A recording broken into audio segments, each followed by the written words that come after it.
el trabajo que tenemos, mira, a las 12 estamos saliendo. Sí, lo que cambió la señora. Pero ¿por qué? Si toda la primaria sale a las 2.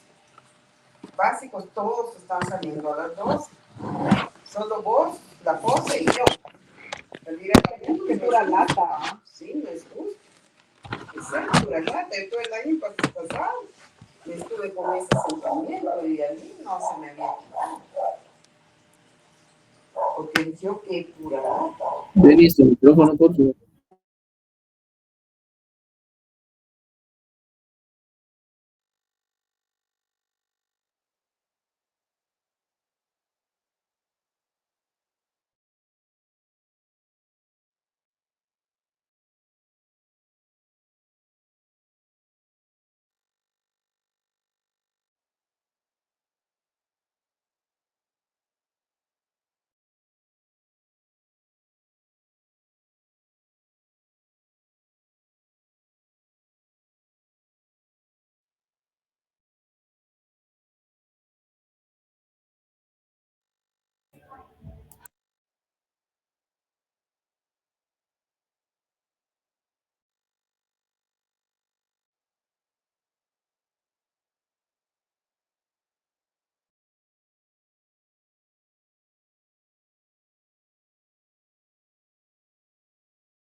Compañeros y compañeras, buenas noches, buenas tardes, un gusto saludarles.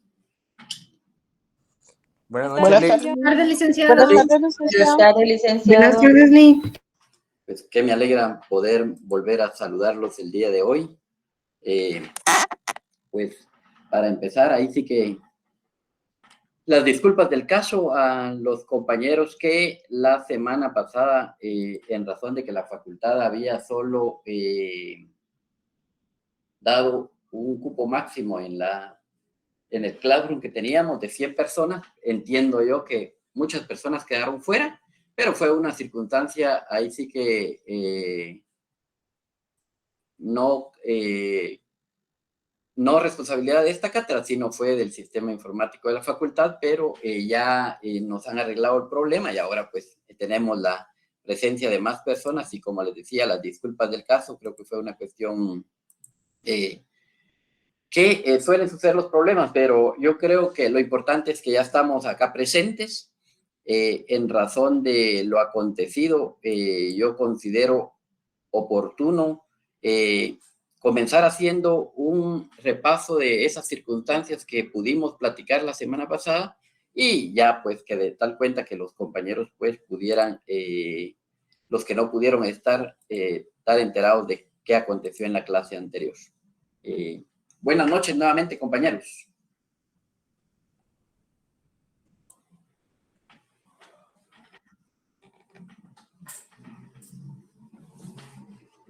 Tal y como lo platicábamos en la clase anterior, y lo hemos platicado en clases anteriores, cuando hemos hablado del derecho procesal, veníamos hablando de que, de manera general, el derecho procesal podríamos decir que tiene 3 elementos fundamentales: la acción, la jurisdicción y el proceso. A raíz de estas 3 instituciones procesales es que gira la gran mayoría del desarrollo del derecho procesal, como en cualquier rama del derecho. Y entonces habíamos comenzado a desarrollar ya en 2 clases anteriores lo relativo a la acción, que habíamos dicho de manera general que cuando hablamos de acción estamos hablando de ese derecho abstracto, un derecho subjetivo que tenemos las personas. Y decíamos que es abstracto, que es subjetivo, porque puede o no puede utilizarse el derecho que tienen las personas. Es una circunstancia que radica en razón de una declaración de voluntad, de una decisión que tenga el sujeto que considera tener un derecho. ¿Puede o no puede accionar?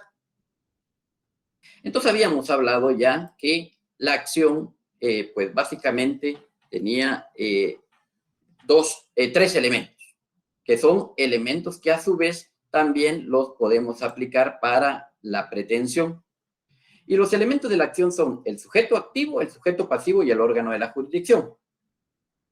En cuanto al sujeto activo, ya lo hemos dicho en la clase anterior, hoy solo es un repaso y de manera muy general, es que es el sujeto, ya sea la persona individual o la persona jurídica. Recuerden que cualquiera de las dos personas que conocemos, jurídica o la persona individual, pues tienen o les corresponde el derecho de obrar.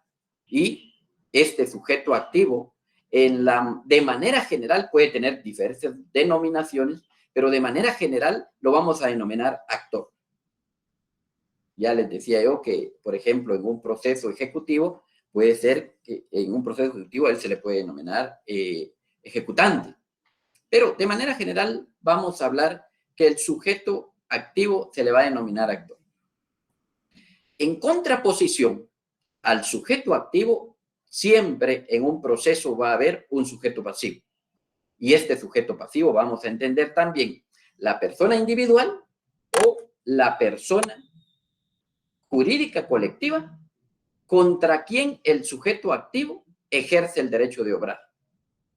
O sea, si hay un sujeto activo, va a haber un sujeto pasivo. El sujeto activo es el que le corresponde el derecho de obrar y ese derecho que va a reclamar lo va a hacer en contra de un sujeto pasivo, que en ambos casos puede ser persona individual y persona jurídica o jurídica colectiva. Al sujeto pasivo puede tener diversas denominaciones también dependiendo del proceso, pero de manera general al sujeto pasivo lo vamos a llamar casi siempre demandado. Y como un tercero, en esta relación procesal entre el sujeto activo y el sujeto pasivo, va a haber un órgano jurisdiccional que va a estar presidido o dirigido por un juez. Lógicamente, este órgano jurisdiccional debe estar con base a una competencia específica, dependiendo de la acción que tenga el sujeto activo en contra del sujeto pasivo. Ese es el elemento importante, que el órgano de jurisdicción va a tener una competencia específica. Eso tenemos como un primer elemento que decíamos como una de las 3 columnas vertebrales del derecho procesal. Pero producto de la acción surge otra institución procesal y es la pretensión. Y dábamos una definición general, la que específicamente nos realiza el doctor Mario Gordillo en el texto que estamos utilizando.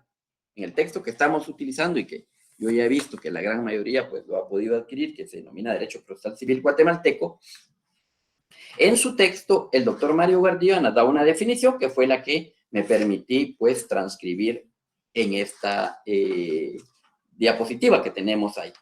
Y dice el doctor Mario Gordillo que podemos definir la pretensión como la declaración de voluntad hecha ante el juez y frente al adversario. Es aquel derecho que se considera tener y quiere que se declare. En esta definición podemos también determinar elementos propios de la pretensión. Y un primer elemento que podemos entrar a determinar, producto de esta definición que nos da nuestro profesor Mario Gordillo, es que la pretensión la vamos a entender como una declaración de voluntad.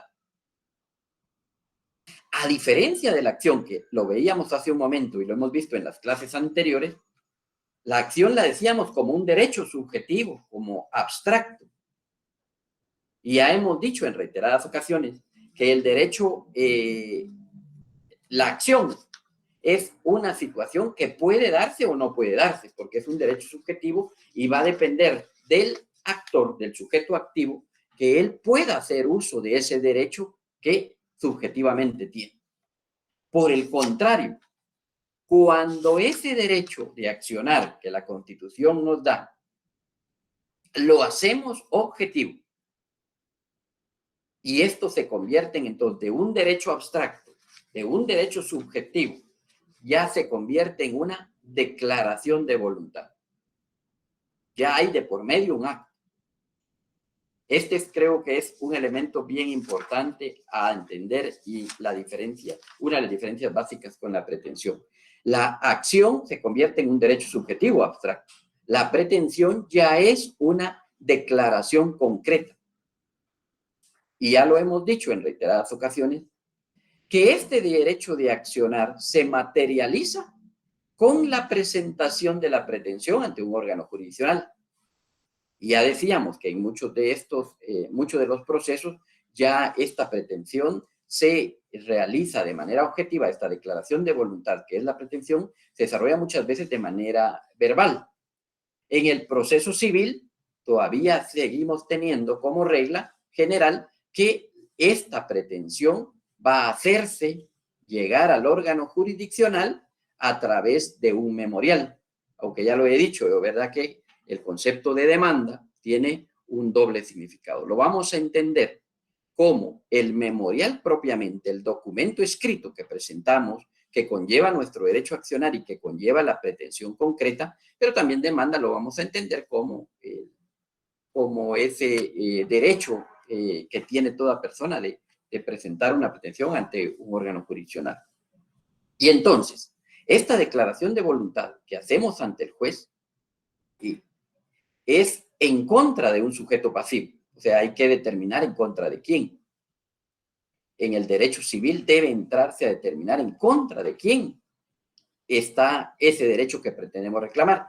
A diferencia, por ejemplo, en el derecho penal, que allá podemos denunciar la comisión de un posible delito e incluso no tener determinado quién pueda ser el sujeto contra quien se presenta la denuncia. En el derecho civil, sí, se tiene que tener ya el especificado contra de quién va ese derecho de accionar que se concretiza a través de la pretensión. Y yo les decía que esta pretensión básicamente, si lo vemos de manera específica, es a través de, señalábamos el artículo 61 del Código Procesal Civil y Mercantil, nos estipula qué elementos debe tener ese primer escrito, y a través de ese primer escrito, el sujeto activo va a hacer llegar al órgano jurisdiccional, va a conocer al órgano jurisdiccional la pretensión concreta que tiene. Entonces, de acuerdo a esta definición, el actor declara su voluntad ante un juez en contra de un adversario para hacer ver aquel derecho que se considera tener y quiere que se declare. Eso es la pretensión de manera general. Al igual que en la acción, la pretensión también tiene varios elementos, y decíamos en la clase anterior que los elementos de la pretensión los podemos dividir en dos grandes grupos. Uno, primero, como elemento de la pretensión, los elementos subjetivos, y el segundo grupo de elementos de la pretensión vamos a tener los elementos objetivos. Yo ya les decía en la clase anterior que para todas las ramas del derecho, y eso para que pues muchas veces no estemos memorizando, yo les decía que en cualquier rama del derecho, siempre que vamos a hablar de elementos subjetivos de la pretensión, siempre un elemento subjetivo va a ser las personas, los sujetos. Y entonces, En la pretensión, al igual que en la acción, también convergen mínimo 3 sujetos. 1, el sujeto activo, el sujeto pasivo y el órgano jurisdiccional. Acá el sujeto activo en la pretensión es también la persona individual o la persona jurídica colectiva que formula con capacidad para ser parte con legitimación en causa. Yo les decía que en la acción el derecho es abstracto. En la pretensión ya el derecho es concreto. Y acá el sujeto activo ya realiza una pretensión concreta y debe de estar investido de capacidad para ser parte, para tener legitimación dentro de ese proceso que se va a dilucidar. Entonces, aquí aparecen 2 términos que ya los explicaba en la clase anterior.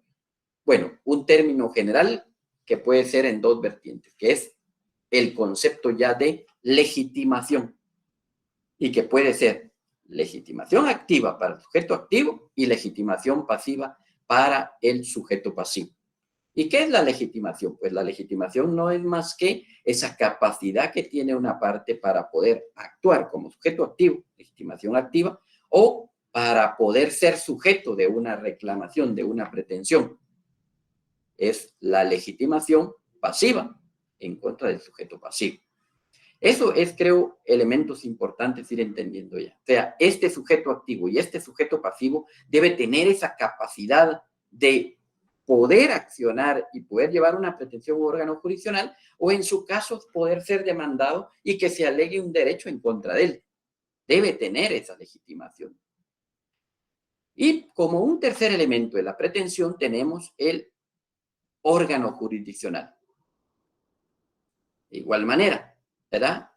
En un proceso siempre va a haber un sujeto que reclama un derecho en contra de otro sujeto activo y sujeto pasivo.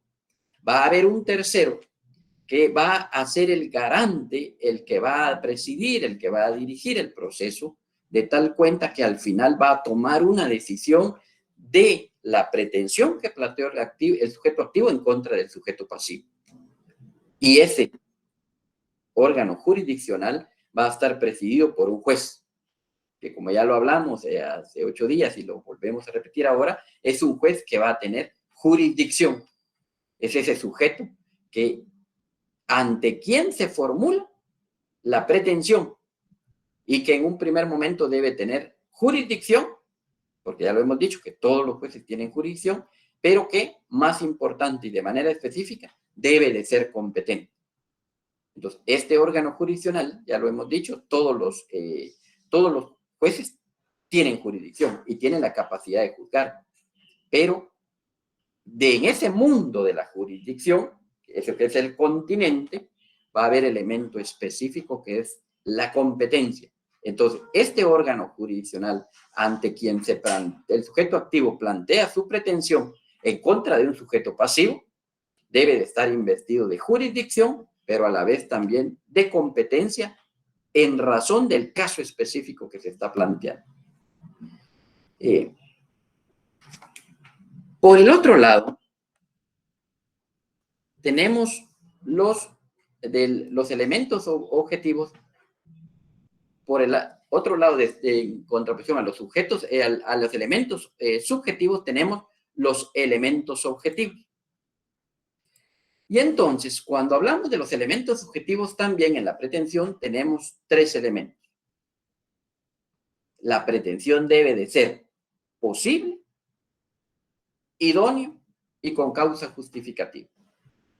Y entonces, cuando hablábamos del elemento objetivo de ser posible, les decía yo que esa pretensión debe de tener una posibilidad de cumplimiento, tanto física como moralmente. O sea, no se podrían plantear circunstancias que fueran fuera de la posibilidad física de poder cumplirse dentro del mundo del derecho y en el mundo real, como también debe de ser posible desde la moralidad. Moralmente debe ser posible esa exigencia que se está planteando en contra del sujeto pasivo. No se podrían plantear situaciones que fueran fuera de la moral. Y físicamente yo les le señalaba un ejemplo en la clase anterior, es, por ejemplo, no se podría alegar derechos de posesión sobre un territorio o un área geográfica en la Luna, por ejemplo, les decía, ¿verdad? No, no es posible que físicamente. Es una circunstancia que estaría fuera de poder cumplirse desde el ámbito jurisdiccional. Eso.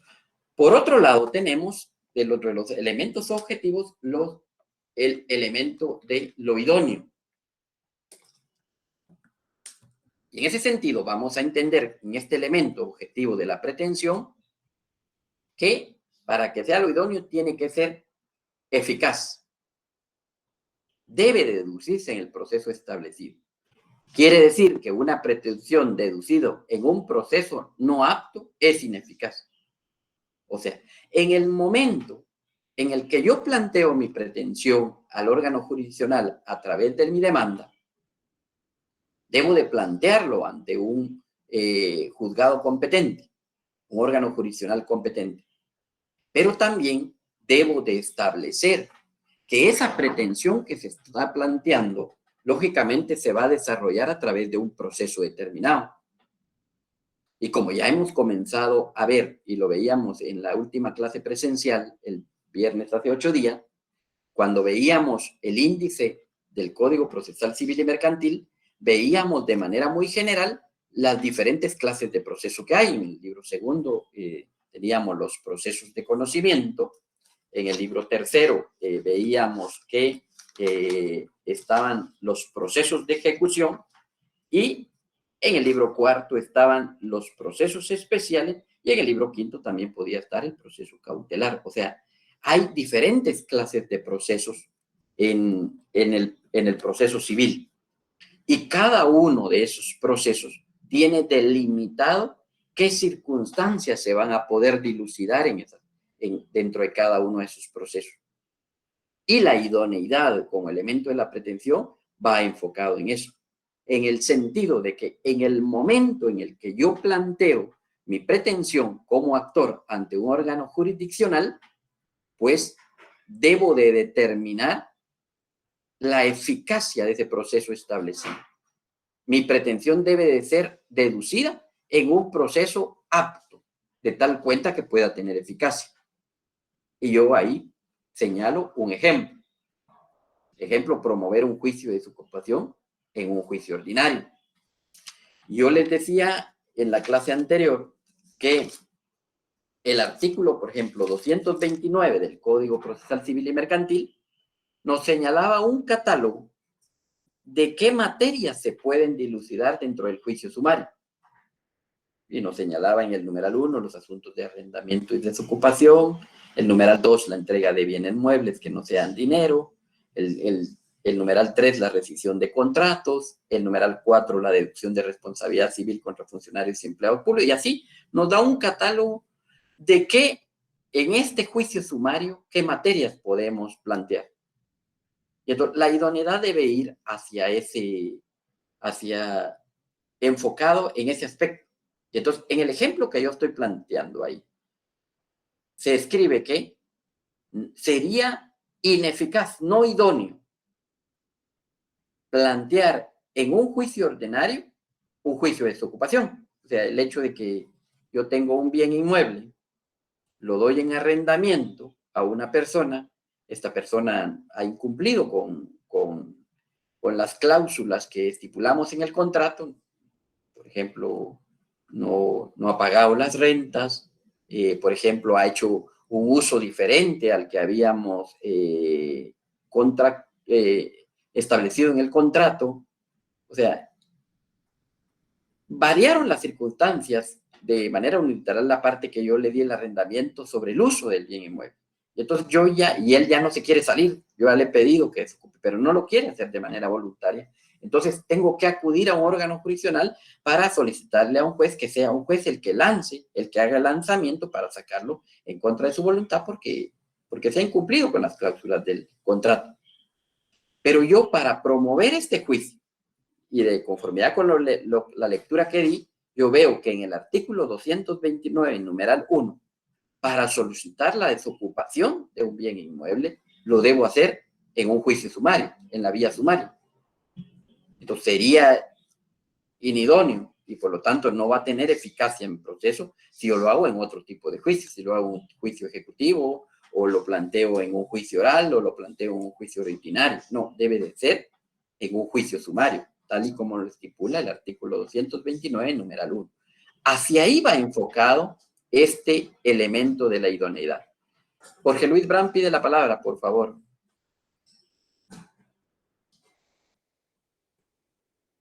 Buenas noches, Jorge Luis, un gusto saludarle.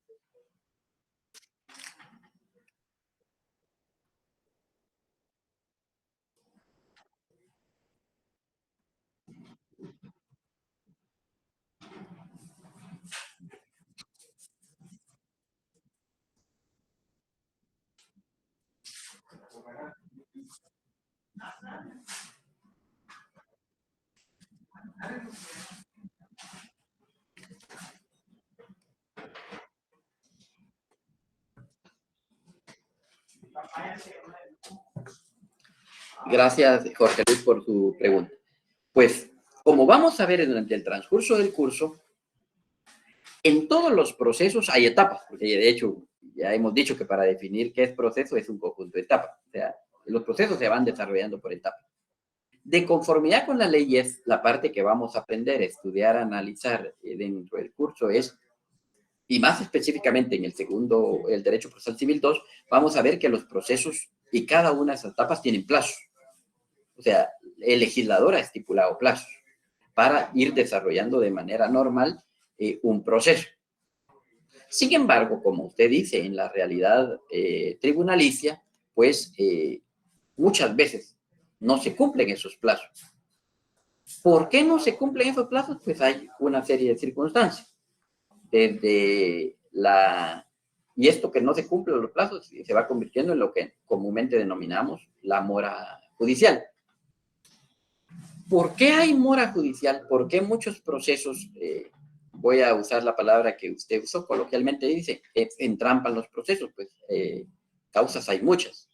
Desde la cantidad de expedientes que hay en un órgano jurisdiccional, que están muy saturados en los civiles, desde circunstancias propias de las partes procesales, como usted dice, que muchas veces existe lo que comúnmente le llamamos el litigio malicioso, que hay muchos abogados que litigan de mala fe, desde la no ética, desde no el cumplimiento de las normas éticas y pues muchas veces van planteando acciones o actos procesales que únicamente buscan entrampar el proceso, o sea, pero es diferente las circunstancias que se van desarrollando, ¿verdad, Jorge Luis?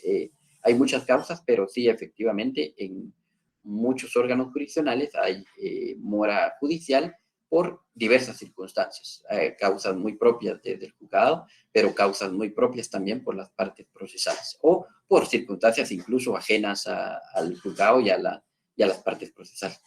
¿Sí? Levanta la mano Gabriela Gómez. Disculpe, licenciado. Gracias.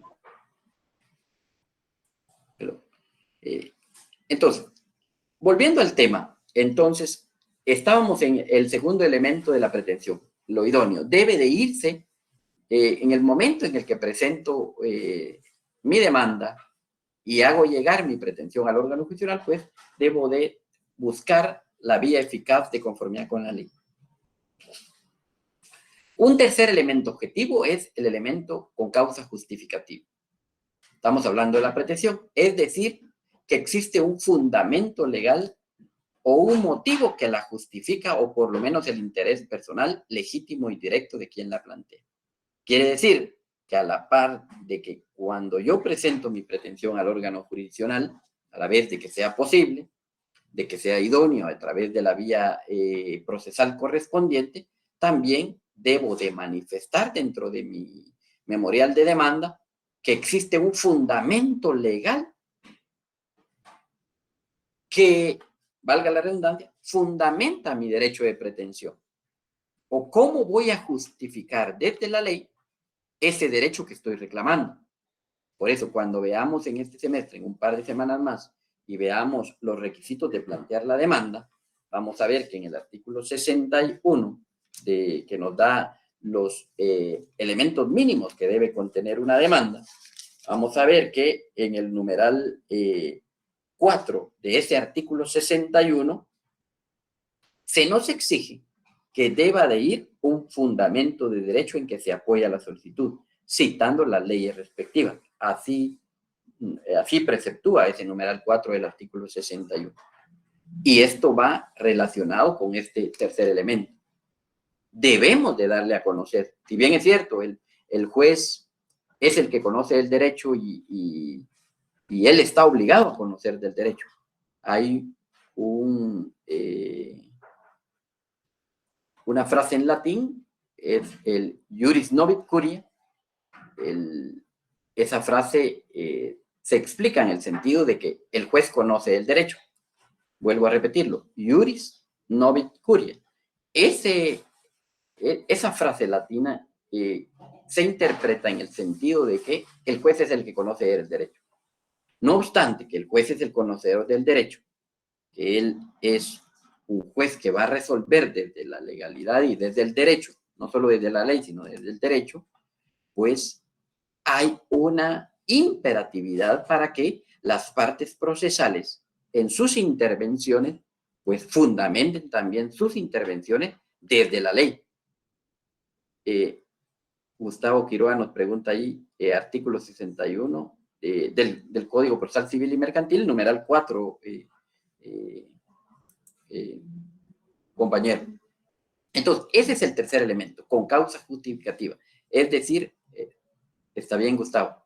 Entonces, es ese tercer elemento el que nos indica de que a la par de que mi pretensión debo narrar circunstancias de hecho, de que debo indicar contra quién va mi demanda, debo hacerle ver al juez que esa pretensión que está planteando el actor, yo como actor, esa pretensión que estoy planteando, pues tiene un fundamento legal, ¿verdad? Y debo de señalarlo en el apartado de mi demanda, ese fundamento legal.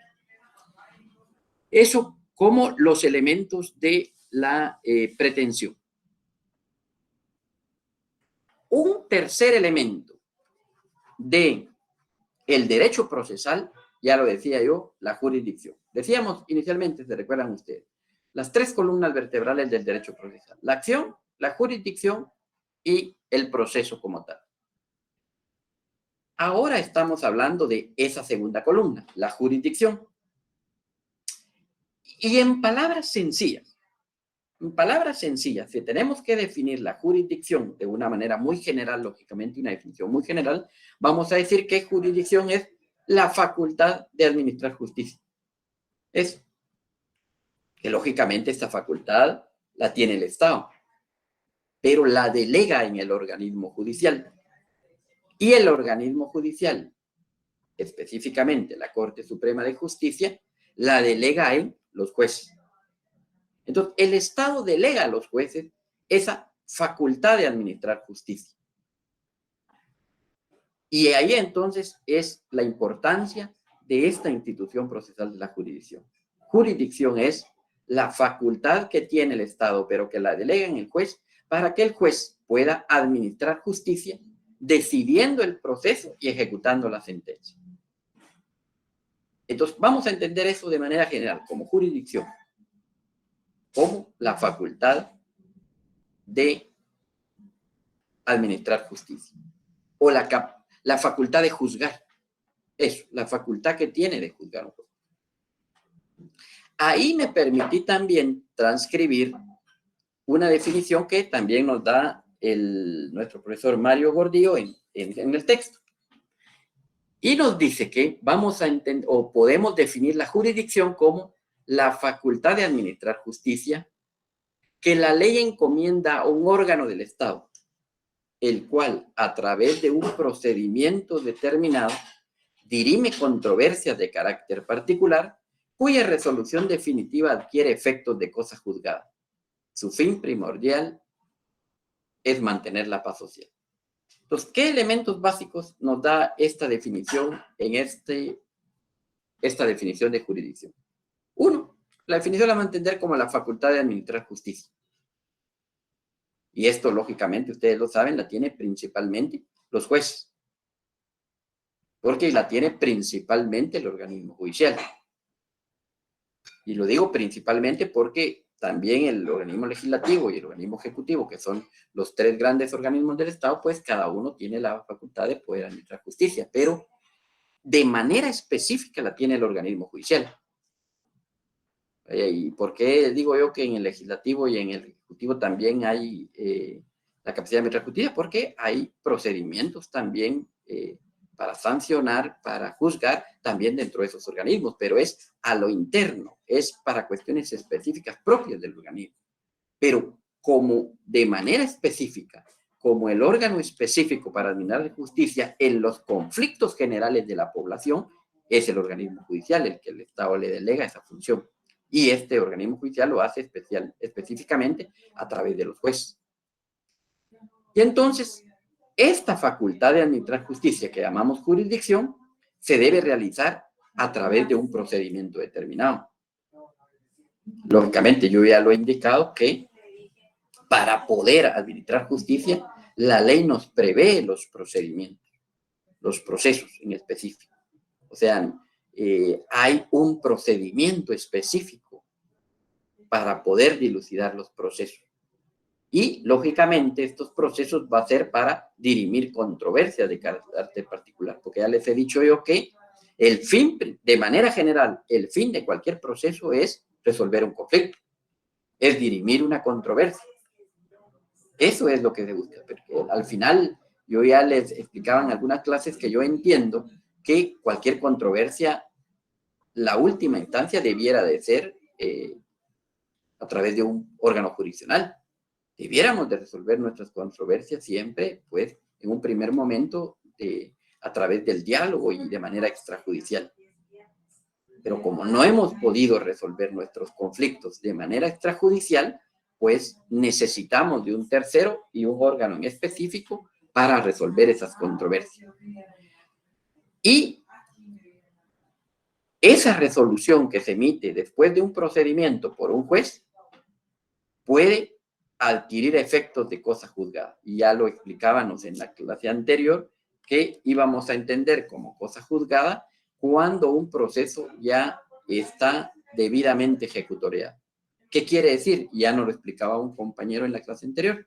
Quiere decir, cosa juzgada, ese concepto, que ya en un proceso ya no hay más medios de impugnación que plantear. Ya se han resuelto todo. Las vías que tienen las partes para manifestar su inconformidad ante lo resuelto por el juez ya se han concluido.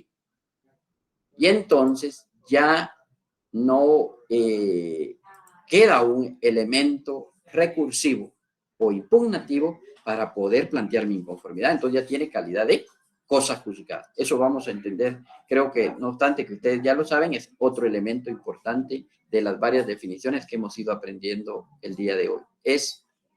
Cosa juzgada es cuando una resolución que ha emitido un órgano jurisdiccional, después de agotarse todos los medios de impugnación que existen, ya causó firmeza. Eso es cosa juzgada.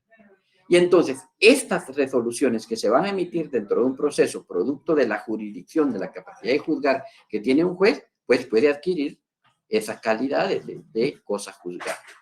Y todo proceso que se somete ante un órgano jurisdiccional con base a la jurisdicción que tiene un juez, tiene como fin último siempre mantener la paz social.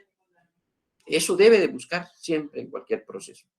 Cuando se emite una resolución judicial en un conflicto, se debe ir buscando que esos conflictos que surgieron entre las partes y que lo fueron a plantear ante un tercero, pues se resuelvan de una manera justa, de una manera legal, y que sirva de un disuasivo específico para las partes que estuvieron en el proceso, para el sujeto A y el sujeto B que estuvieron en el conflicto, para que pues puedan poner fin a su conflicto y mantenga la paz entre ellos. Pero también, cuando se resuelve un proceso en la vía jurisdiccional con base a la jurisdicción que tiene el juez, lo que se busca es que este proceso no sea un ejemplo para el sujeto A y B que participaron en el proceso, no, sino para que todo el conglomerado de la población del Estado, para que todos los ciudadanos, para que toda la población del Estado también pueda ver cuál es la consecuencia de los conflictos que se tienen y cuál es la consecuencia que puede tener aquella persona que provocó un conflicto. Debe de tener también un disuasivo general. Eso es con el fin de mantener la paz social. Hablábamos también en la clase anterior que la jurisdicción también tiene elementos. Y entonces, básicamente, podemos decir que tiene 3 elementos. Los primeros, los elementos subjetivos. Ya lo hemos hablado en la clase anterior y les decía un momento. Y esto, compañeros, son de las circunstancias que debemos de ir aprendiendo y que nos van a evitar tener que hacer uso muchas veces de la memoria y estar memorizando. Vuelvo a repetir. Todas las veces, o casi todas las veces, que hablamos de elementos subjetivos en cualquier rama del derecho, nos vamos a referir siempre a los sujetos. Y es casi similar los términos, más subjetivo de sujeto. Nos vamos a referir a elementos personales. Y entonces en la jurisdicción también hay 3 elementos. El juez, las partes y los terceros. Y aquí aparece ya una determinación específica, decíamos en la acción y la pretensión órgano jurisdiccional, porque era muy general. Aquí ya en los subjetivos, elementos de jurisdicción, ya hablamos del juez. Es el juez el que tiene jurisdicción. Es el juez el que tiene la facultad de juzgar. Pero el juez va a actuar porque hay partes, porque hay sujetos que están en conflicto. Aunque lógicamente también vimos en la clase anterior y cuando veíamos el índice del Código Procesal Civil y cuando hablábamos específicamente nos referíamos al libro 4, ustedes recordarán, yo hice mención que en el título 1 aparece la jurisdicción voluntaria, o sea, aquí hay procesos voluntarios también en los que no hay conflicto, pero estamos hablando de manera general que casi en todos los conflictos, en todos los procesos hay conflicto. Entonces, siempre van a haber partes procesales. Y las 2 partes, básicamente, es actor y demandado. Ya les he dicho que dependiendo del proceso va a haber una denominación, puede haber una denominación específica para los sujetos, pero de manera general vamos a entender como actor y demandado. Sujeto activo, sujeto pasivo. Y un tercer elemento subjetivo, los terceros. Yo les decía en la clase anterior, y lo vamos a ver más específicamente en uno de los puntos que se llaman las partes procesales, pero adelanto algo. Cuando hablamos de partes procesales, porque también ahí tenemos como elemento subjetivo los terceros, pero cuando hablamos de partes procesales nos vamos a referir, ojo, a aquellos sujetos del proceso, pero que tienen un interés directo. El asunto que se va a resolver en este proceso le va a beneficiar o le va a perjudicar, le va a afectar directamente. Eso es la parte procesal. Es el que tiene el interés directo. Contrario a ello, también existen los terceros. Son sujetos procesales también, intervienen también en el proceso, pero a diferencia de las partes, ellos no tienen un interés directo. Entonces pueden haber terceros propiamente, como lo vamos a ver más adelante, el tercero coadyuvante y el tercero excluyente. Lo vamos a ver, eso lo estoy hablando hoy de manera general. Y esos terceros, esos otros sujetos que pueden estar dentro del parte del proceso. Yo incluiría dentro de estos terceros algunos sujetos también que solo tienen una función de coordinación y una función de apoyo en el proceso. Hablemos del notificador, hablemos del experto, hablemos del testigo, del traductor, etcétera, etcétera. Otro tercer elemento de la jurisdicción es el elemento formal. Y yo ya les he dicho, y lo decía en la clase anterior, y para que no memoricemos, cuando hablamos de formal, elemento formal en derecho, en cualquier rama del derecho, vamos a hablar de, solo la palabra lo dice, formalismo. Vamos a hablar de un elemento procedimental. Cuando hablamos de elemento formal en derecho, estamos hablando de que hay un formalismo que seguir. Y en la diapositiva lo menciono así. Concierne al procedimiento con que se desarrolla la jurisdicción. O sea, esa facultad que tiene el juez de juzgar no lo va a hacer en un 2x3 o a través de una bola de cristal. El juez no lo va a hacer a través de un sorteo o de un team marino. El juez utiliza un procedimiento. El actuar del juez como de las partes se va a ir desarrollando en el proceso producto del procedimiento que establezca la ley. Ojo, y aquí hice una diferencia que más adelante vamos a desarrollar. Proceso y procedimiento son dos conceptos totalmente diferentes.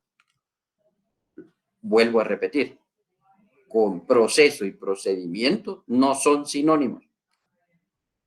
Proceso es conjunto de etapas que se van desarrollando para llegar a un fin, y procedimiento es esas circunstancias formales que se van desarrollando dentro del proceso. Dentro de las distintas etapas que se van desarrollando dentro del proceso, surgen procedimientos. Y ese elemento formal de la jurisdicción se refiere a ese procedimiento que se va desarrollando el proceso. Un tercer elemento es el elemento material, que está conformado por el contenido y fin. Gladys Anelis, levanta la mano. Licenciada, buenas tardes. Perdone, ¿podría repetir lo de proceso y procedimiento? Es que lo Sí. estoy apuntando aquí. Disculpe. Gracias, Gladys. Buenas Gracias. noches. Y es buena Feliz noche ya, noche. Gladys. Gracias. Sí. Dale. Pues sí les decía, en primer lugar, es un tema bien importante, ¿verdad?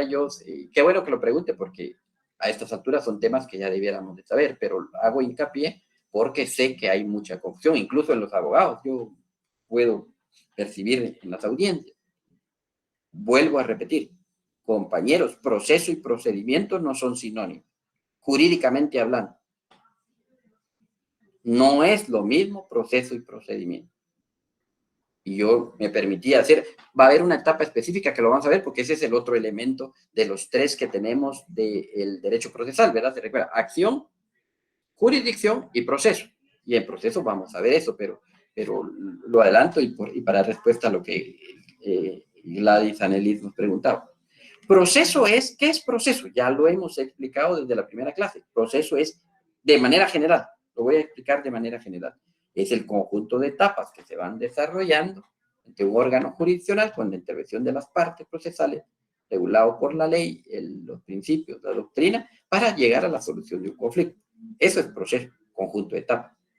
Pero dentro de este proceso se van a ir desarrollando formalismos dentro del proceso. Y esos formalismos, voy a decirlo coloquialmente para entender, esos procesitos, eso es lo que se denomina procedimiento. Esa forma como se va desarrollando el procedimiento. Entonces vamos a ir viendo que dentro del proceso se van a ir dando formalismos, que es a lo que denominamos procedimiento. O sea, en otras palabras, el proceso contiene muchos procedimientos en su desarrollo. Y un tercer elemento, les decía, es el elemento material, conformado por el contenido y fines de la jurisdicción. Y son el principal fin material de la jurisdicción es el interés público del Estado en la realización del derecho en los casos concretos en bienestar de la paz social. O sea, era lo que les decía.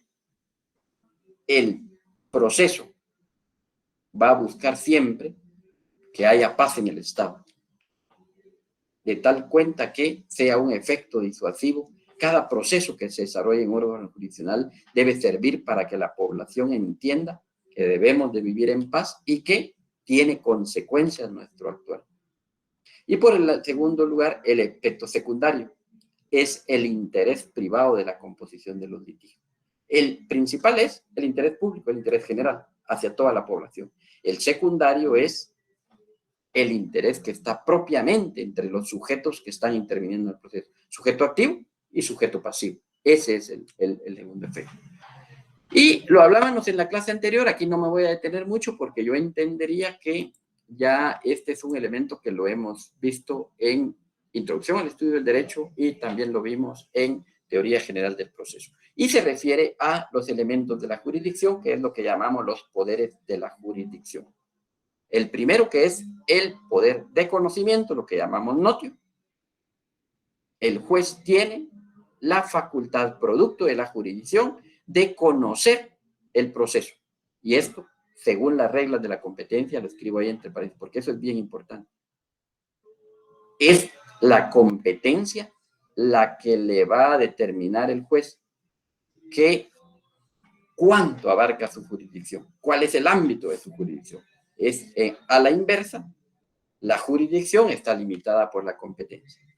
Segundo poder de convocatoria, que es lo que llamamos la vocatio, se refiere a que el órgano de la jurisdicción tiene el poder de convocar a las partes, de citar a las partes a juicio. Y ahí señalábamos algunos de los artículos. Tercer poder de la jurisdicción es la coercio, la coertio, o poder de coerción. Es una facultad del juez de poder compeler y apremiar por los medios legales a cualquier persona para que esté de acuerdo a derecho.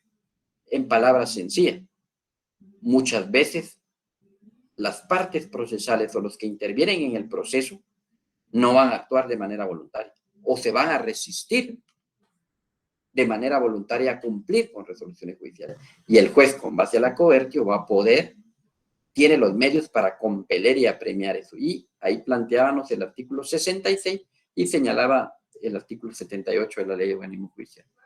Un cuarto elemento es el elemento de decisión, la iudicio. El órgano de la decisión tiene la facultad de decidir. Es el poder de tomar una decisión frente a una argumentación, una prueba, unos hechos, una petición que está haciendo el actor frente a lo contrario que plantea el demandado. El actor en su demanda presenta una pretensión, pero este demandado en su contrademanda, en su contestación de la demanda, va a plantear argumentos, hechos, fundamentos contrarios a lo que pide.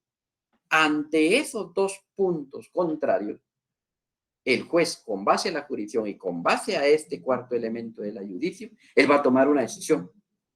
Y ya lo decía yo en alguna de las clases. Decisión que, basado en el poder del imperio del Estado que está reflejado en el juez, va a hacer tomar una decisión en contra de la voluntad incluso de alguna de las partes.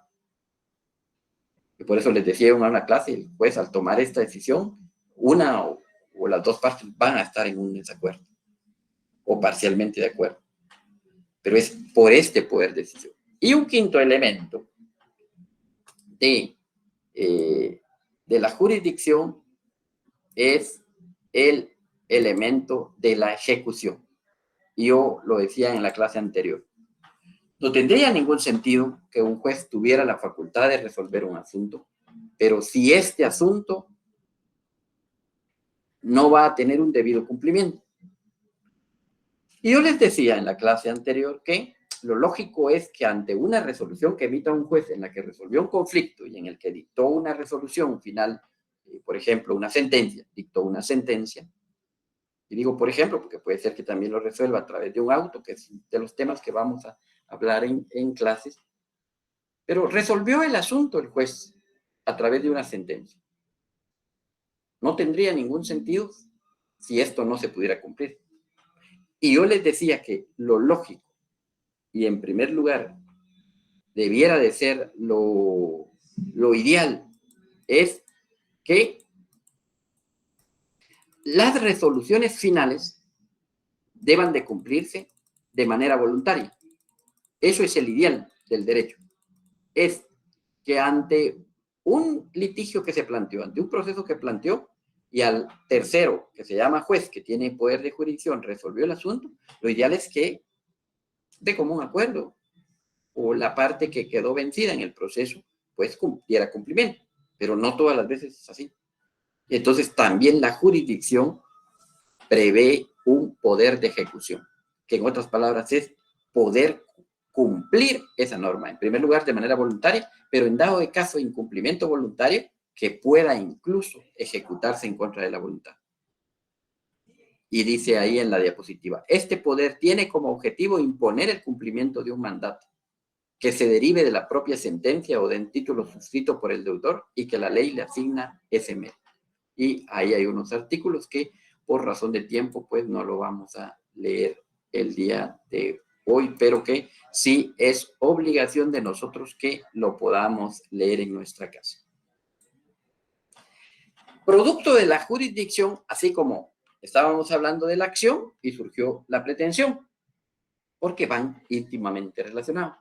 También hay entre estas dos instituciones procesales, la jurisdicción, también surge la competencia, están íntimamente relacionadas. Y entonces yo iniciaba diciendo, cuando hablaba de la jurisdicción, que jurisdicción no es más que la facultad que el Estado le otorga a una persona denominada juez para juzgar. Entonces, palabras sencillas, todo juez tiene la facultad de juzgar. Pero un juez no puede juzgar a todos en todos los ámbitos. No puede. Entonces, la ley limita esa facultad de jurisdicción para que el juez no conozca todo de todos. Limita. La jurisdicción no es un poder general e ilimitado. Tiene un límite. Y ese límite de la jurisdicción es lo que llamamos competencia. Y yo redacto en la diapositiva. La competencia es el límite de la jurisdicción. Es la medida como se distribuye la actividad jurisdiccional entre los diferentes órganos jurisdiccionales. Y aquí viene una frase que es común y que todos la habíamos escuchado, pero que tiene sentido para eso. Todo juez tiene jurisdicción, pero no todo juez tiene competencia. ¿Por qué todo juez tiene jurisdicción? Porque todo juez puede juzgar y debe de juzgar.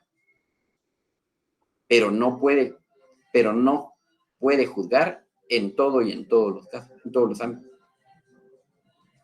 Entonces, en ese sentido, determinar la competencia en el inicio del proceso es fundamental. O sea, al iniciar el proceso, en un primer momento, el actor, en el momento en el que presenta su demanda, lleva su pretensión ante un órgano jurisdiccional, él tiene que entrar a determinar la competencia. En primer lugar, es una tarea del actor. Cuando veíamos el elemento de la pretensión de eficaz, decíamos, eso debe de plantearse la pretensión ante un órgano eficaz, especializado. Entonces, en un primer momento, la competencia la debe determinar el actor. La determina el actor.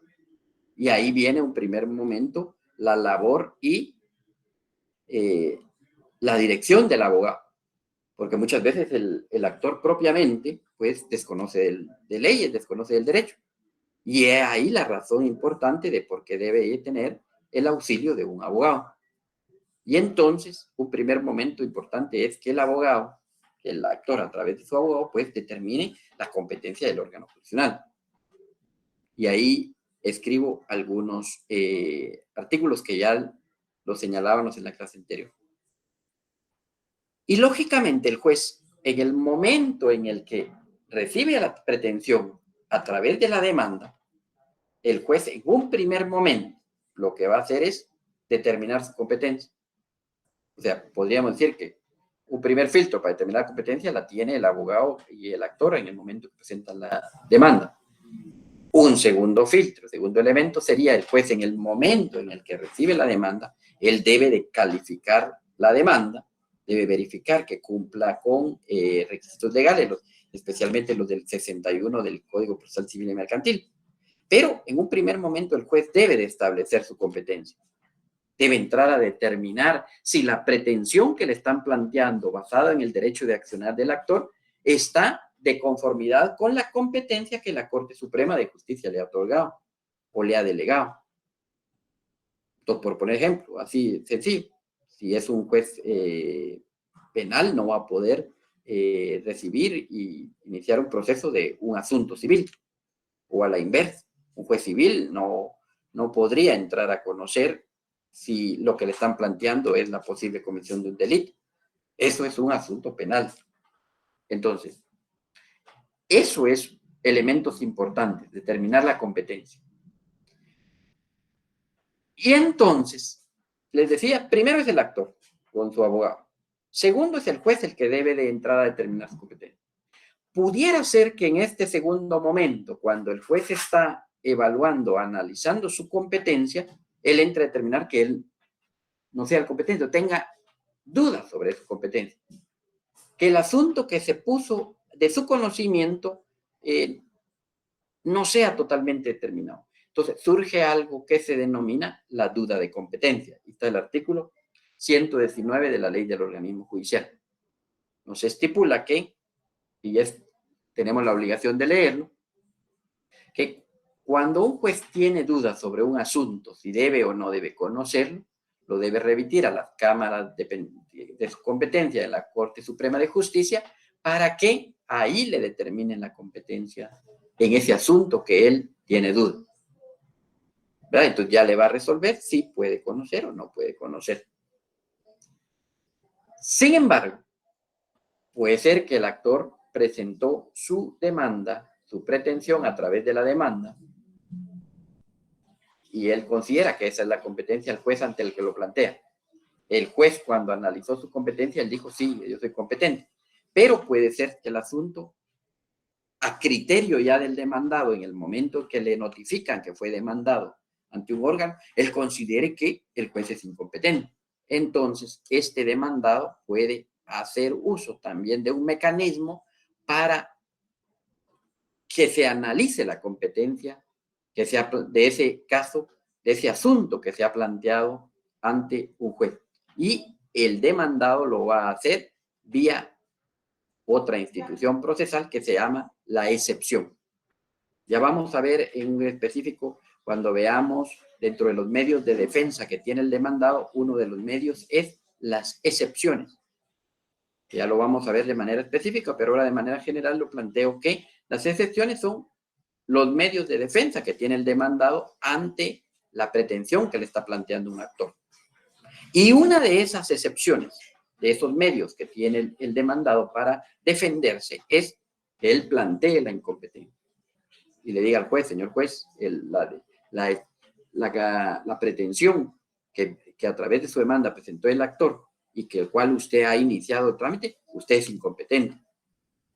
Y él debe de analizar esa incompetencia.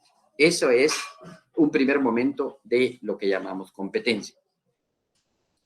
Ahora bien, cuando hablamos de la competencia, hay reglas para poder, hay clases y reglas para poder terminar la competencia. Creo que hasta aquí, compañeros, era lo que habíamos visto en la clase del día viernes. Esto era un repaso que ya casi me llevó toda la clase, pero era importante en razón de que considero que, pues, miren, la semana pasada hubieron 100 personas, habíamos 167, o sea, quiere decir que hubieron 67 personas que no habían escuchado eso. Entonces, quiere decir, bueno, son 165 porque estoy yo, está Lee Goldman y estoy yo, entonces 65 personas no habían escuchado. Hasta aquí habíamos llegado en la parte del resumen, que era un resumen, pero creo que era importante, más que un repaso, era dar este tema a los compañeros que no lo tuvieron. Entonces, estaríamos empezando ahorita un tema nuevo respecto a las clases anteriores. No nuevo en cuanto al conocimiento, porque este tema ya lo vieron ustedes en el curso de Teoría General del Proceso, el cual es un prerequisito para esta clase. Pero lo vamos a ver de manera muy general. En un primer momento, como les decía, hay clases y reglas de competencia. Compañeros, ya estamos un poco sobre el tiempo. Voy a obviar la lectura de los artículos, excepto que alguien tenga alguna duda y lo puede leer y lo vamos analizando. Pero voy a obviarlo, pero eso no esquiva la obligación que tenemos de poder leerlo en nuestra casa. Leámoslo, por favor, porque sí es un tema necesario. Entonces, clases y reglas de competencia. En un primer momento, y creo que lo más sencillo es, la competencia, hay una clase de competencia en razón de la materia. En razón de la materia. Y creo que es lo más sencillo. Y en esta primera clasificación, la competencia se distribuye atendiendo a la naturaleza del litigio. Dependiendo de la clase de la litis, que sea la naturaleza de la litis. Así hay diferentes tipos de competencia. Entonces podemos tener conflictos o litis, o litigios en materia penal, en materia civil, en materia de familia, en materia laboral. diferentes materias, ramos de materia. Entonces, esta primera clasificación de la competencia es en razón del ramo del derecho al cual vamos a dirigir nuestra pretensión, al tipo de juzgado de conformidad con una rama específica del derecho. Entonces, van a haber juzgados penales, van a haber juzgados civiles, de familia, laborales, etc. Yo creo que esto no despierta mayor duda o inquietud. Creo que no hay. Segunda regla de competencia es por razón de la cuantía. Voy a evitar preguntar porque ya el tiempo nos ha ido avanzando y voy a tratar de avanzar, que prácticamente no vamos a poder terminar la clase el día de hoy, pero por razón de la cuantía, ahora sí voy a hablar de manera específica de una clasificación de competencia específicamente en materia civil. El primera clase que lo decía de por razón de la materia, pues me refería a una clasificación de la competencia general para todas las ramas del derecho. Pero ahora en específico al derecho civil. O sea, bueno, cuando hablamos de la competencia por razón de la cuantía, nos referimos a montos que pueden conocer los jueces. Pero ahora nos vamos a específicamente a referir a la cuantía en materia civil, que es el objeto específico del curso. Y aquí tenemos dos fundamentos legales. El acuerdo 37-2006 de la Corte Suprema de Justicia y los artículos del 7 al 11 del Código Procesal Civil y Mercantil. Y aquí sí me vamos a detener a dar lectura a esos artículos porque si no, no vamos a comprender en qué consiste esta clase específica de la competencia.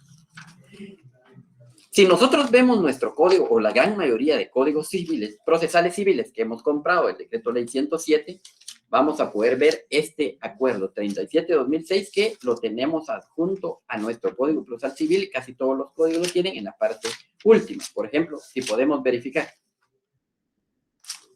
Por favor, verifiquemos, compañeros.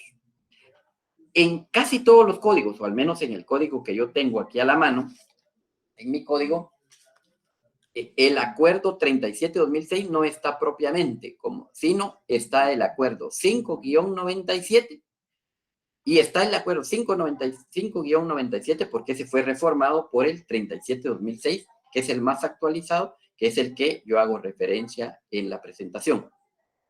Compañero, ¿ya nos ubicamos en el acuerdo? Pregunto. Sí, Vale, entonces es importante que nos ubiquemos para poder entender la cuantía. Esto es pregunta de examen. ¿Cómo se da la competencia en razón de la cuantía en materia civil? Entonces, alguien que nos lea el acuerdo 597 a partir del artículo 1 pero que esté reformado ese 5-97 a través del decreto 37-2006 y ahí tiene la anotación que fue modificada. Alguien que nos apoye en la lectura, por favor, compañero.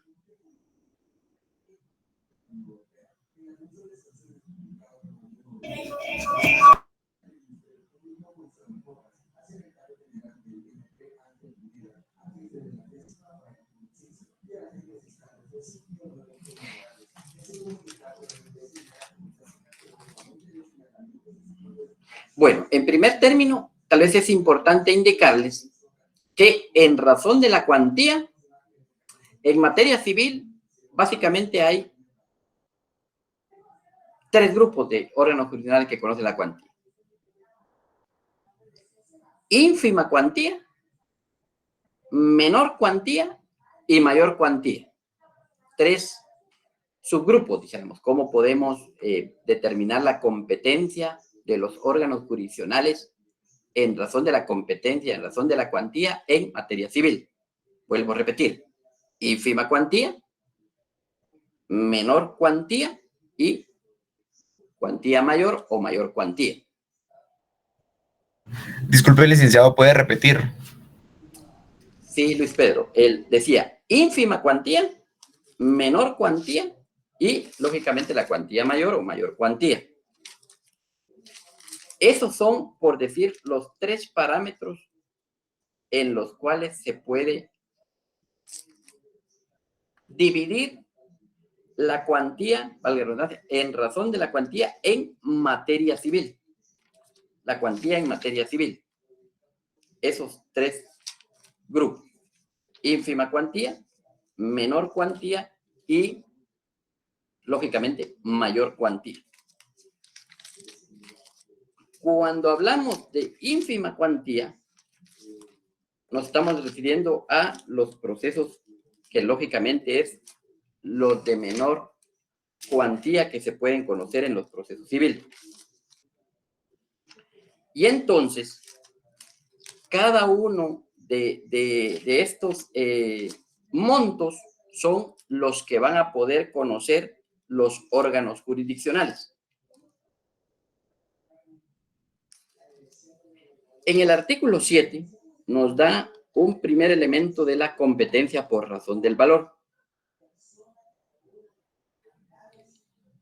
Y en el artículo 7 nos habla de lo que denominamos las ínfimas cuantías, que nos daba una cantidad lo menor que puede conocer un proceso, que eso fue reformado por el artículo 2 de el decreto 597 que yo les había dicho. Alguien que nos lea el artículo 2 del decreto 37-2006. Por favor, alguno compañero que nos lea el artículo 2. ¿Yo se lo puedo leer, licenciado? Gracias, Jocelyn. Catherine. O Catherine. Okay.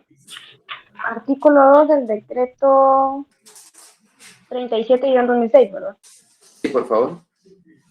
En el municipio de Guatemala, los jueces de paz del ramo civil y los jueces de paz de los demás municipios de la República conocerán por el procedimiento que señala el artículo 211 del Código Procesal Civil y Mercantil los asuntos de ínfima cuantía que no excedan de 10,000 quetzales. Exacto. Entonces, un primer grupo de división de esta cuantía, muchas gracias, Catherine, que nos señala para poder dividir la cuantía en materia civil es la ínfima cuantía. Y entonces, en el artículo 211 nos refiere de ese procedimiento de la ínfima cuantía. Alguien que nos lea el artículo 211. Por favor. Yo lo puedo leer, Lick. Sí, por favor. Artículo 211, procedimiento.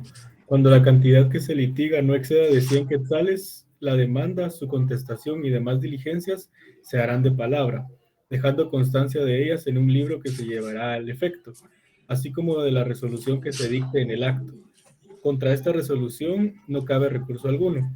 Si no compareciera el demandado, el juez podrá citarlo bajo apercibimiento de tener su incomparecencia como confesión de los hechos afirmados por el actor, que se harán constar lacónicamente en acta y se dictará sentencia conforme al párrafo anterior. En esta clase de proceso no se gravará a las partes con gastos, costas ni honorarios de ninguna clase. Entonces, en este primer momento decimos que la cuantía en materia civil, por razón de los asuntos que van a dilucidar, es ínfima cuantía, que de conformidad al artículo 2 del decreto 37-2006 es hasta un máximo de 10,000 quetzales. Y el procedimiento para desarrollar estos asuntos de ínfima cuantía, o sea, de hasta 10,000 quetzales, se van a hacer con base al procedimiento que señala el artículo 211 del Código Procesal Civil y Mercantil.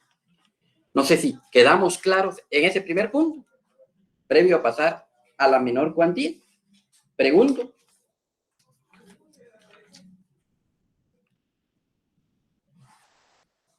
Sí, claro, Slick. Gracias. Vale. Estamos en este primer punto. Entonces, segundo subgrupo, llamémosle así, de la competencia en razón de la cuantía es la menor cuantía. Y la menor cuantía ya nos estipula otra subclasificación. No todos los jueces civiles en toda la República de Guatemala tienen igual cuantía en relación a esta menor cuantía. No todos. Y entonces, para determinar la menor cuantía, tenemos que irnos a lo que estipula el artículo 1 del decreto 37-2006. Entonces, alguien que nos lea el artículo 1 del decreto 37-2006. Por favor. Yolik, Sí, por favor, Nancy. dice, se modifica el acuerdo número 5-97 de la Corte Suprema de Justicia, el cual queda así. A. En el municipio de Guatemala, hasta 50,000 quetzales. B. En las cabeceras departamentales y en los municipios de Coatepeque del departamento de Quetzaltenango. 2. Santa Lucía, Cotzumalguapa del departamento de Escuintla. 3. Malacatán e Itahuacán del departamento de San Marcos. 4. Santa María Nevao del departamento de Quiché. 5. Popún del departamento de Petén. 6. Santa Eulalia del departamento de Huehuetenango. 7. Misco, Amatitlán y Villanueva del departamento de Guatemala, hasta 25,000 quetzales. 6. En los municipios no comprendidos en los casos anteriores, hasta 15,000 quetzales. Y luego dice, reformado por el artículo 1 del acuerdo número 37-2006 del 31 del 10 del 2006. Hasta ahí estamos, Nancy, gracias. Entonces, lo que nos acaba de leer Nancy ahorita es la menor cuantía. Menor cuantía. Entonces, la menor cuantía, de conformidad con este acuerdo 37-2006, se da en otros 3 subgrupos. Porque entonces, vuelvo a repetir, la cuantía en materia civil se da en 3 grupos. Ínfima cuantía, menor cuantía y mayor cuantía. La ínfima cuantía se da hasta 10,000 quetzales. Aquellos asuntos que no sobrepasen los 10,000 quetzales. Fundamento legal, artículo 2 del decreto 37-2006. O sea, si alguien, por ejemplo, alguien le debe a alguien un asunto que sea de 5,000 quetzales, ese asunto, esa deuda, lo voy a decir ahorita con lenguaje coloquial, eso se va a ver en ínfima cuantía. Y el procedimiento es el del artículo 211 del Código Procesal Civil y Mercantil. Esta ínfima cuantía, ojo, este tema es bien importante. La ínfima cuantía y la menor cuantía la conocen los jueces de paz. Los jueces de paz. La mayor cuantía la conocen los jueces de primera instancia. Ustedes recordarán, o de todas maneras, yo se los explico, y la gran mayoría creo que lo sabe, la jerarquía de los órganos jurisdiccionales en el organismo judicial es jueces de paz, que también le llaman jueces menores, jueces de primera instancia, salas de la Corte de Apelaciones y Corte Suprema de Justicia. Esos son los 4 niveles, dijéramos de manera general, de los órganos jurisdiccionales que conforman el organismo judicial. Vuelvo a repetir, yo sé que la gran mayoría lo saben, pero es importante. Jueces de paz, que también se llaman jueces, también se les llama jueces menores en algunos artículos de la ley, jueces de primera instancia, salas de la Corte de Apelaciones y la Corte Suprema de Justicia. Así es el nivel jerárquico de los órganos jurisdiccionales del organismo judicial. Ahorita que estamos hablando de competencia a razón de la cuantía en materia civil, la ínfima cuantía, que es hasta 10,000 quetzales, y la menor cuantía, que ahorita la vamos a explicar, que lo acaba de leer Nancy, estas dos clases de competencia, ínfima y menor, la conoce un juez de paz. La mayor cuantía la conoce un juez de primera instancia. No sé si me han comprendido esa parte. Pregunto. Sí, licenciado. Licenciado. Sí, licenciado. Gracias. Sí. Entonces, ya estamos que los jueces de paz conocen la ínfima y la menor cuantía. La ínfima cuantía, ya la expliqué, es hasta 10,000 quetzales, y el procedimiento para dilucidar un asunto de ínfima cuantía nos lo da el artículo 211 del Código Procesal Civil y Mercantil. En un solo artículo está todo el procedimiento de ínfima cuantía. Ahora, menor cuantía se vuelve a subdividir la cuantía. No todos los jueces del paz del país conocen la misma cuantía en materia civil, sino hay una subclasificación, que es lo que nos dio el artículo 1. En ese sentido, comienzo. Si un asunto civil, la cantidad que se va a litigar, la pretensión que se ha llevado ante el órgano jurisdiccional no supera los 50,000 quetzales, eso en la ciudad capital, la menor cuantía es hasta 50,000 quetzales. Quiere decir que un asunto de 50,000 quetzales, 1 centavo, acá en la capital, ya es un asunto de mayor cuantía y ya lo conoce un juez de primera instancia civil. En la capital. Quiere decir que en la capital un asunto de 50,000 quetzales o menos es un asunto de menor cuantía y lo conoce un juez de paz. Literal B.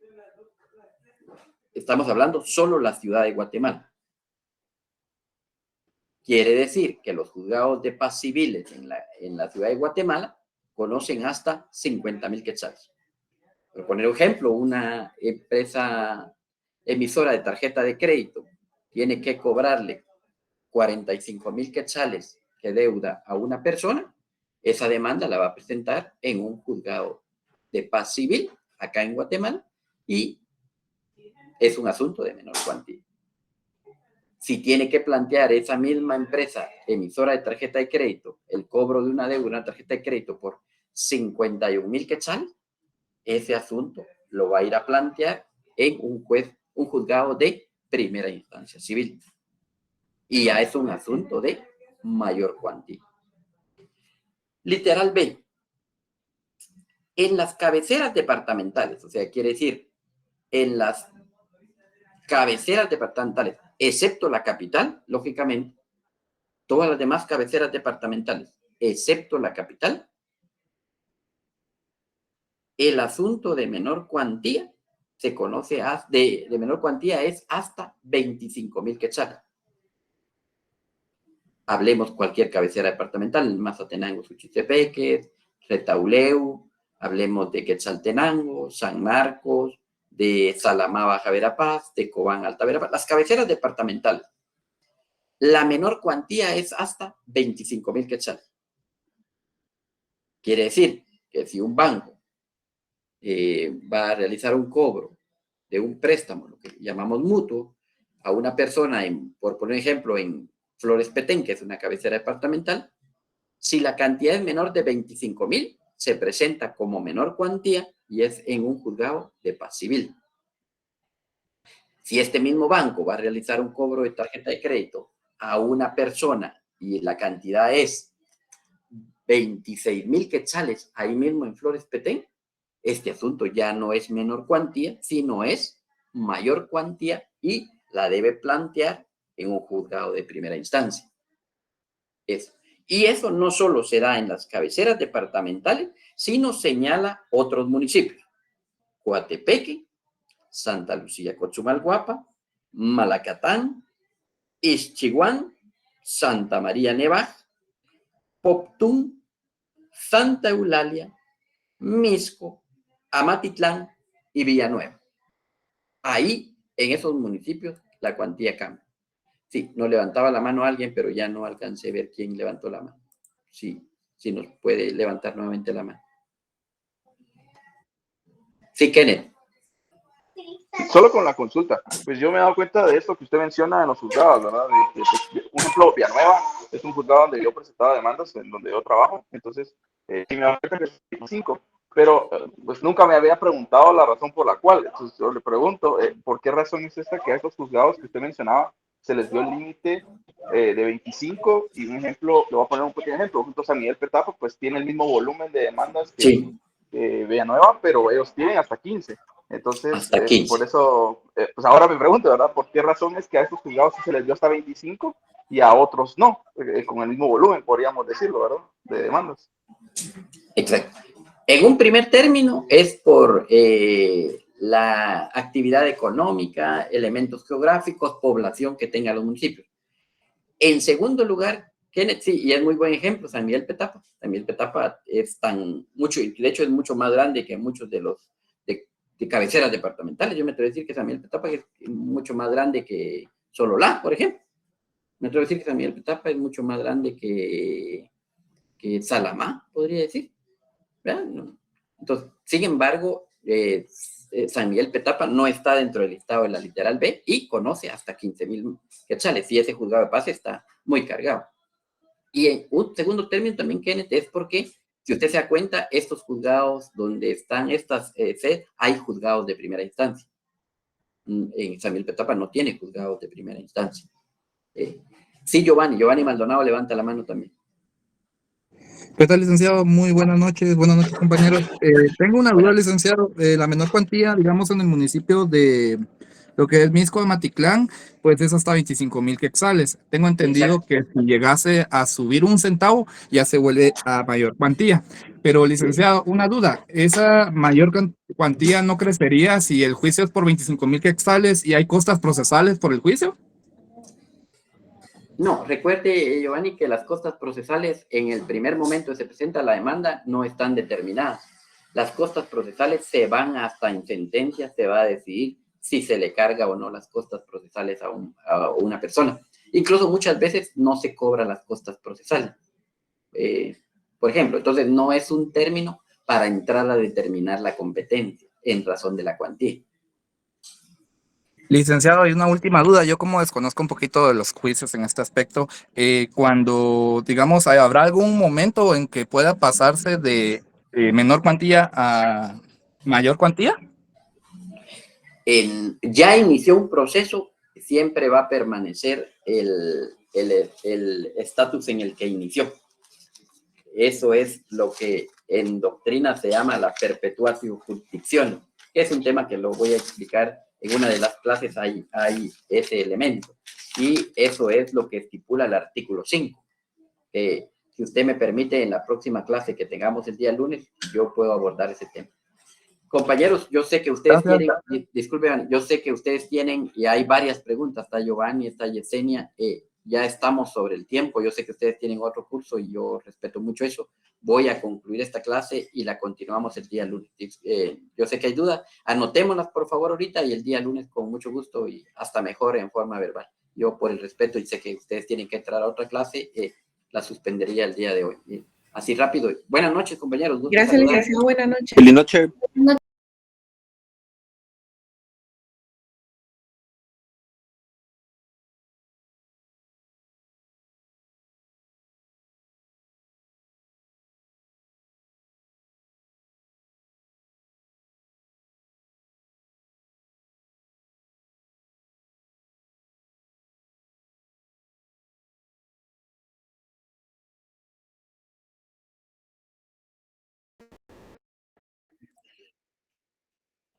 Buenas noches, Lick. Buenas noches. Igual que yo se llama. Buenas noches, licenciado. Buenas noches, Pedrina. ¿Ya terminaron la clase con el licenciado Dexon? Sí, licenciado. Ok, perfecto. Justo ahorita. Ok. Licenciado Estuardo López. Estuardo López, perdón, tienen razón. Es que el licenciado Dixon es en la segunda hora después de mí, ¿verdad? El miércoles sí. El miércoles. Sí, ¿verdad?